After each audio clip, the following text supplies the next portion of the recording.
Poltekkes Surakarta lagi ada di sini. Ngapain ya? Ada kegiatan apa? Kita kepoin yuk.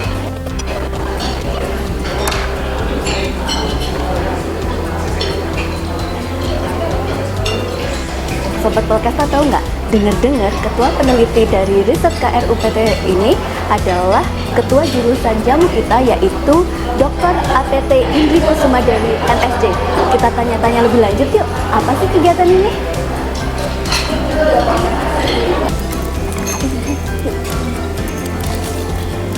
Halo Kak Indri. Halo. Kak Indri, ini sebenarnya kegiatan apa sih? Sobat Polkesta kepo nih, pengen tahu. Boleh nggak nanya-nanya? Oke, boleh.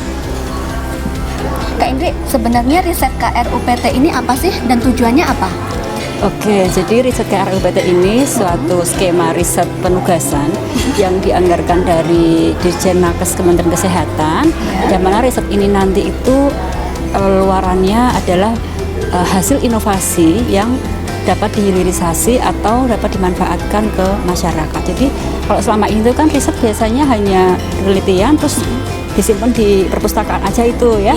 Jadi ini nanti inovasinya itu bisa sampai hilirisasi, sehingga perlu adanya mitra yang menggandeng produk ini nanti akan diproduksi skala besar dan diedarkan ke masyarakat, sehingga KRUPT atau Konsorsium Riset Unggulan Perguruan Tinggi itu merupakan skema penelitian yang besar di level Kemenkes ini, menggandeng dengan mitra industri, kemudian juga perlu adanya izin edar ketika nanti produk riset ini akan dihilirisasi. Nah, untuk produknya sendiri itu apa sih Kak Indri?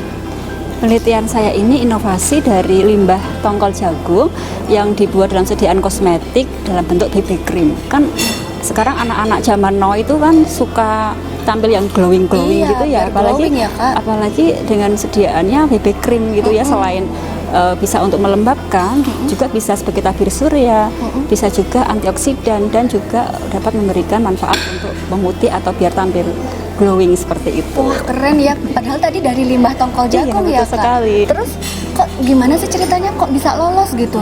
Ini perjuangan yang cukup panjang Kak. Saya ikut ini tahun 2022. Dan penelitian ini diikuti oleh seluruh dosen atau peneliti di Poltekkes Kemenkes Indonesia. Ada 38 Poltekkes. Kemudian yang mengajukan nanti diseleksi oleh Dirjen Nakes Kemenkes, melewati lebih dari 5 review. Jadi saya waktu itu didik sampai 5 kali lebih pokoknya, sampai yang terakhir itu dengan Bu Dirjen Nakes.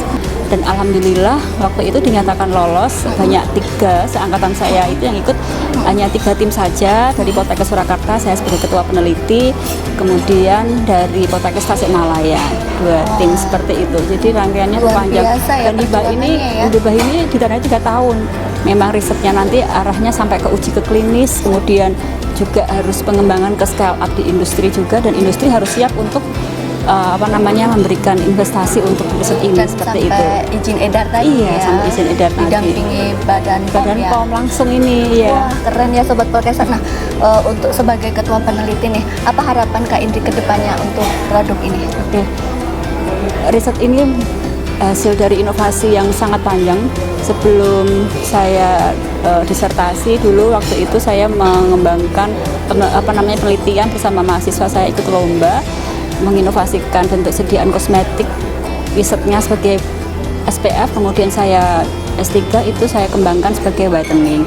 Dan setelah adanya hibah ini dan didanai oleh Kemenkes, saya harapannya hasil dari luaran KRUPT ini nanti produk kosmetik BB cream dari limbah tongkol jagung itu dapat dihilirisasi secara massal dari industri yang nantinya sudah mendapatkan izin edar dari Badan POM, dan dapat digunakan oleh seluruh lapisan masyarakat, khususnya para generasi zaman now, anak-anak muda yang cantik-cantik, tambah glowing seperti itu, dengan bahan alam yang relatif lebih aman. Karena selama ini kita ketahui bahwa sediaan kosmetik pemutih itu masih ada yang berbahan kimia berbahaya seperti hidroquinon, seperti itu kan memberikan efek samping seperti kanker dan juga menimbulkan iritasi di kulit seperti itu, sehingga kami menginovasikan ini suatu limbah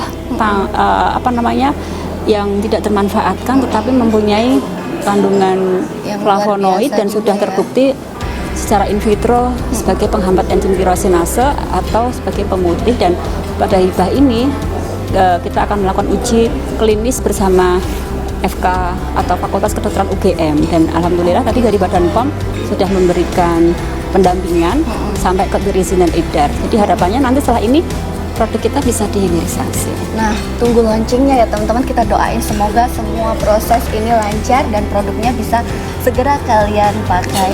Oke Kak Indri, terima kasih banget nih, waktunya sama-sama. lagi sibuk-sibuk kita ganggu. Nah, sekarang saya ditemani oleh Ibu Idea Santi SSI APT.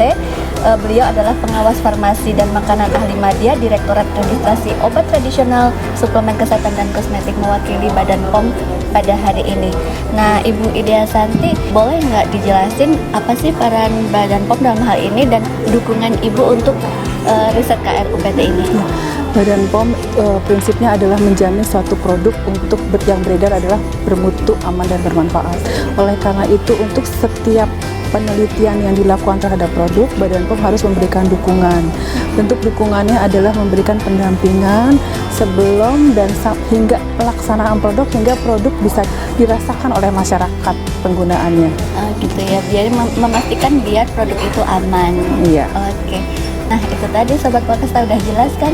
Terima kasih banyak ya Ibu atas waktunya dan sehat selalu. Terima kasih, sama-sama. Sobat Polkesta, nggak nyangka ya ternyata limbah dari tongkol jagung bisa dijadiin sediaan kosmetik yang aman. Dan kita ucapkan terima kasih juga kepada Badan POM dan pihak terkait yang telah melakukan pendampingan untuk riset ini. Oke, sampai jumpa di segmen Humas Kepo selanjutnya. Bye!